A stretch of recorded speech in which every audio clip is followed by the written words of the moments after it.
Hello, everyone. Welcome to the Horror Room. I'm Travis Bruce, and today we're doing another Women of Horror Spotlight. Today I have with us, she's an author, and she has a new book out right now. You can find it on Amazon. It's called Empty Cargo, a Renfield story. I have with us Ashley Grant. Ashley, welcome to the Horror Room. Hello, everyone, and thank you for having me, Travis. You're welcome. It's an absolute pleasure. Now, Ashley, tell us a little bit about Empty Cargo. Well, when I started writing Empty Cargo, I originally wrote it for a magazine, and it was supposed to be a short story. It wasn't until I filled up the notebook that I was writing on that I realized this was too long for a short story. Yes. So at the time, I was already submitting short stories for my current publisher, Mishmashers Publishing, and I had never written a full-length novel before, but I had pitched the idea to them, and it wasn't quite long enough to be a novel. It was about novella length, and I was like, well, I have something. I know it's up your alley. You already like what I write. You know how violent my stories are. I know you guys like Dracula. What do you think about this story? And they're like, oh my gosh, we love it. Double the length, and then send it back to us. And that's how the book became a book. Now, was it tough to double the length as a writer? It was pretty tough. I mean, I had all summer last year to work on it, so I had time to do it. But parts of it got a little bit difficult. When I was 14, I ended up spending a good portion of my year, in fact, my entire summer when I was 14, on board a ship. So wow. I was writing from my own experience when I wrote Empty Cargo. So it was one of those write what you know situations. Mm-hmm. Now, so all right, so explain to me. So you spent 14 on a ship. Yes. So tell us a little bit about that, what that was like. It was not the best experience. It was basically one bad thing after another. Basically, wow. I was sent off to Canada, and yeah, everything went downhill from there.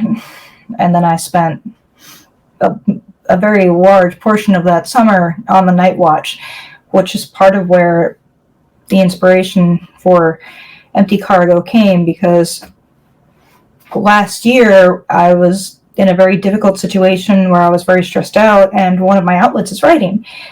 It was not intentional on my part. I was just writing this short story, and then as I'm writing it, I realized I'm writing about my childhood and what it was actually like being on the night watch when nobody else was around on this stupid boat. Because I can imagine, as a writer, like, you definitely put a lot of yourself into your work. I can only imagine, because even when it comes to the characters, the stories, it's probably hard not to. Yeah, it was very hard, and it was one of those things in hindsight where I didn't realize I was doing that until after I was looking at the second draft, and I was like, oh wow, I actually did that. And for me, it was a fine line thing, because it was a matter of, well, how much am I going to put in? It's like, obviously there was not a vampire on board the real ship. I hope not, yeah. And yeah. Obviously I survived, but yeah. Now, so you write this book. This is your first novel. Yes. Now, and once you finish and now it's out, it must have felt like a huge accomplishment to go from short stories to, hey, wow, I can actually write a full fucking novel. Yes, it was very difficult, and it wasn't my publisher's fault, but my publisher was giving me more time than I was giving myself. But because of different things with my family, like a family vacation, because my dad lives far away from me. He lives out in the Midwest. I'm on the East Coast. And different things that my fiance and I had lined up, I really had to time crunch getting this book out and getting the manuscript finished. So even though I had until fall, I really had to finish it by the summer. So that part made it more difficult. And this is something I've always been curious, and I don't think I've ever asked this question before. Like, as a horror creator like myself, even on a YouTube channel, it is absolutely difficult because I have a full-time job like most indie horror creators do, and then you got your family life, you got your relationships, you have all of that. Like, even for me, it's tough to try to balance my passion with life. Is that something that's, and it sounds like to you, is that something that you have difficulties dealing with as well? When I first started Empty Cargo, it was. I know I'm not everyone's situation. My fiance is a veteran, so because he's a veteran, most of our bills get paid thanks to the VA. So we don't have to worry about that aspect. As long as we don't go spend crazy, we're good. Yeah. So I can stay home and write, but even writing full time, it's still a full time job, which some people don't get, some people do. And it's like, oh, well, you stay at home, you don't work. And I'm like, I spend most of my time promoting my novel and being online. I mean, talking to you, emailing people. I'm in the process of writing another book right now. So even when I'm not working, I'm working. It's still 14 hours a day. It never stops. Yeah, it never does. Now, is it hard for you to turn your brain off? I'm pretty sure ideas are constantly bouncing in your head. Not really. I mean, how do I put this? I'm a huge gamer as well, and that helps me turn my brain off. Like, sometimes I just get tired, and I'm like, okay, I need to go play Legend of Zelda.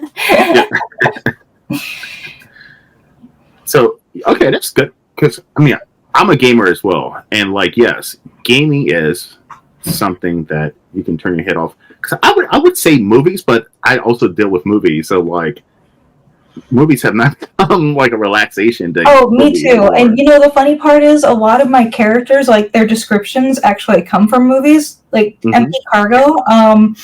My description of Dracula was loosely inspired by Gary Oldman. Oh. Now, do you ever just be walking around town or be in a grocery store and you see a person and you be like, oh my goodness, this real life person would be a great character for one of my books?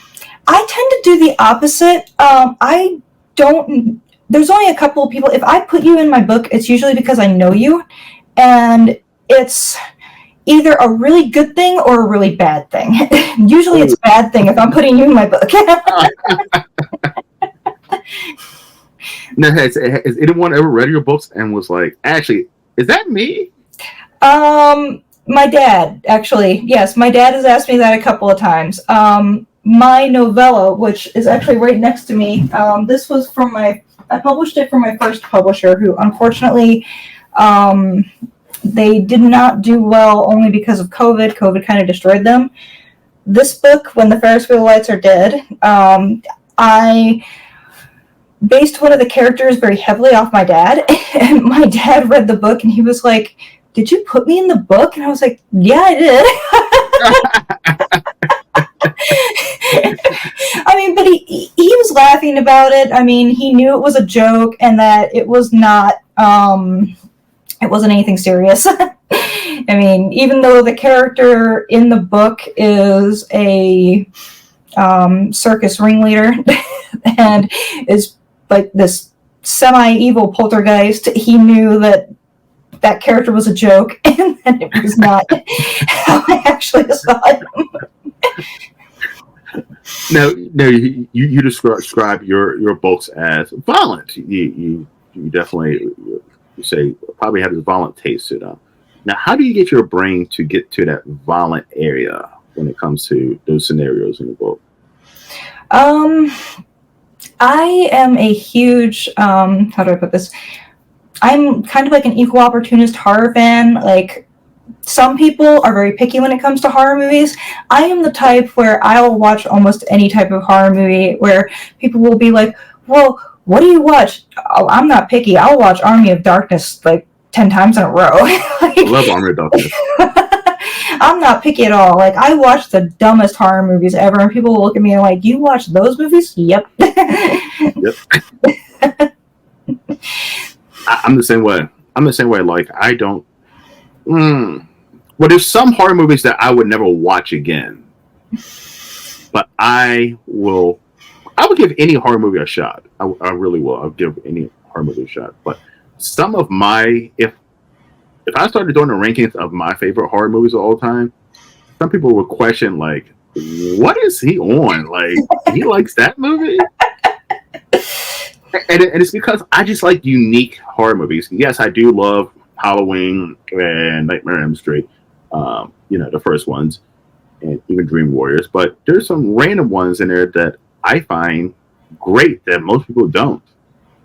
One of my favorites that I actually got my friend Jesse into is a movie that people either know or don't know. It's not really a horror movie. It's like a horror/thriller. It's called Soul Survivors, and it's so stupid, but it's so funny. Is it? Yeah. See, I love those so bad it's good horror films. Like, I love a good old Killer Clowns from Outer Space. Oh, that is one of my favorites. And Attack of the Killer Tomatoes. I love those wacky, off-the-wall horror movies every once in a while because they don't take themselves too seriously, and that's what I love. They are just hilarious. Exactly. So did you grow up watching horror films? I did, actually. And, it was funny because it was a mix. My dad is older, so I grew up watching like the Vincent Price movies, Rod Serling, Alfred Hitchcock, like all those old black and white films, because my dad likes horror, but he doesn't like modern horror. And then my mom, even though nowadays she will deny it, liked all the slasher films from the 80s. That's great. That's great. I mean, I think, that I grew up in the 80s, and I feel like most people, I feel like that's the golden age of horror. And I feel like most people who grew up in the 80s have, even if they're not horror fans, they have a respect for horror movies. Because, horror movies they kind of give us a life lesson, Like, if you look past the blood and the guts and this and that, it's giving us what not to do in life, Mm-hmm.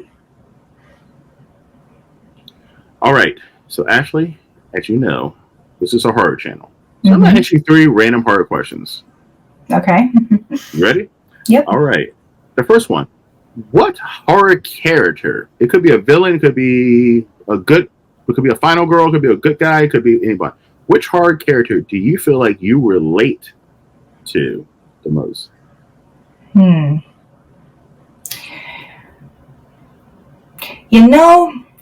It would probably have to be the ticket booth guy from The Devil's Carnival.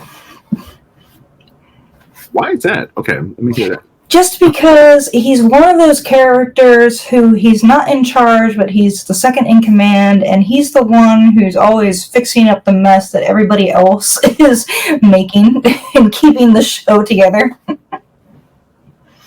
That's a good answer. That's a first-time answer. I've heard anyone say it. Second question. What iconic horror movie that everybody says that they love or it's the greatest thing ever, and you're like, it's okay? Oh, that I personally didn't like, that everybody else loved? Mm-hmm. I really wasn't a fan of The Conjuring. The first one? The first one.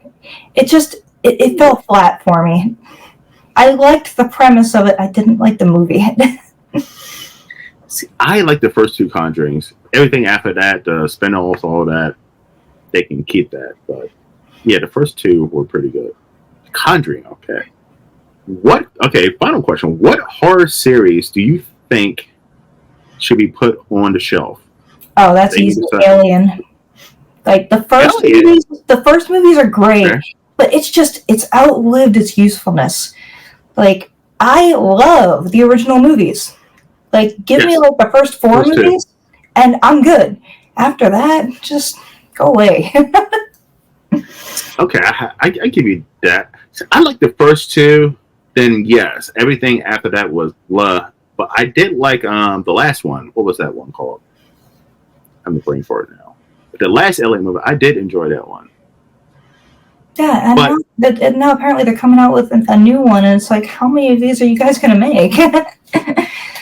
see, for me, it's on the other aspect. Predator movies. I am done with the Predator movies.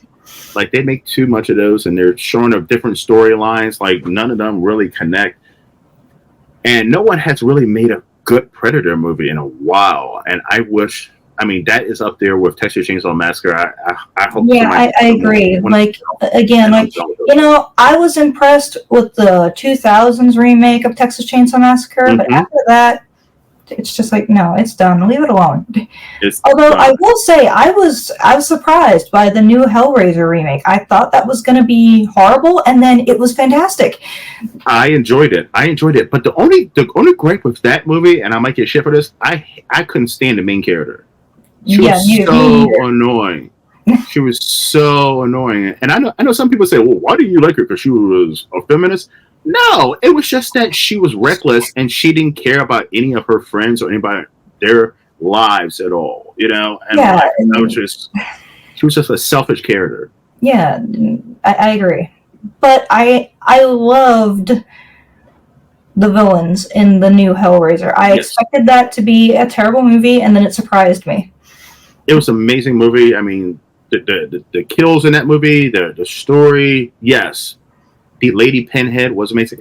And what I liked about this one the most, too, was that you got to really see Pinhead had more of a story. Like the original Hellraisers, Pinhead would pop up in the last 15 minutes of the movie. Mm-hmm. And it was about everybody. It was about everybody who was summoning the Cenobites. It wasn't necessarily about the Cenobites. And this one, it was more centered with the Cenobites. You knew that they were the villains and enjoyed it. 100% enjoyed it. But I'm shocked that they only released that on Hulu. I thought that should have, because I don't think a lot of people have seen it because it's only on Hulu. I saw it the first day it came out, and I was actually excited for it because I'd been following it for a while. Then when they said that it was going to be released on Hulu, John, my fiance, asked me if I was going to watch it, and I was like, I'm going to watch it because this is one of my favorite horror series. And I was terrified, and I knew it was either going to be fantastic or it was going to be terrible. Mm-hmm. By the way, speaking of Hulu, I got to take something back from my original statement about Predators. The last one that they had on Hulu was called Prey. That was great. I have not watched that one yet, and everybody keeps telling me it's great, and I haven't gotten the chance to see it yet. That was so good. Like, you have to watch that one. Prey was good. Yeah, like Hulu came out with 2 reboots, I guess you want to call them, horror flicks back to back, and they both are great. So shout out to Hulu. Hulu, put some more horror movies, original horror content up there. You guys were doing a great job during COVID. All right, Ashley, where can everyone find you? I'm very easy to find on Amazon. I also have a Twitter page, which is A Grant Horror. Those are basically my 2 public pages. I do have Facebook, but my Facebook is mainly family and friends. And one last question. Resident Evil or Silent Hill? Resident Evil or Silent Hill? Resident Evil.